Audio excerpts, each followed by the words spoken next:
BD news আপডেটের পক্ষ থেকে স্বাগতম। নিজের ছবি নিজেই দেখেন না বলিউড কিং শাহরুখ খান।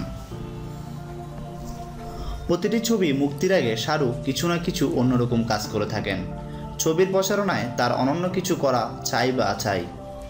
কিং খান বলে কথা, কিন্তু ছবি মুক্তির সময় নাকি আলাদা কোনো অনুভূতি কাজ করে না তার। কি অবাক করা কথা! অবাক হলেও এই কথা বিশ্বাস করতেই হবে, কারণ খোদ শাহরুখ এটি স্বীকার করেছেন। শুধু কি তাই, অনেকদিন ধরে নাকি নিজের অভিনীত ছবিও দেখেন না বলিউডের এই মহাতারকা। আসলে ছবির শুটিং ও প্রচারণায় ব্যস্ত সময় পার করে ক্লান্ত হয়ে পড়েন শাহরুখ।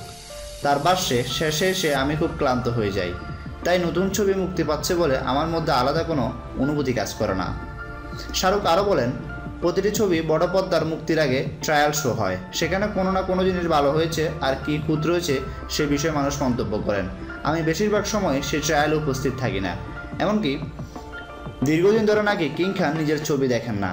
চেন্নাই এক্সপ্রেস ছবিটি এত দর্শক না জানে কতবার দেখেছেন, কিন্তু ছবির অভিনেতা শাহরুখই এই ছবি এখন পর্যন্ত একটিবারও দেখেননি।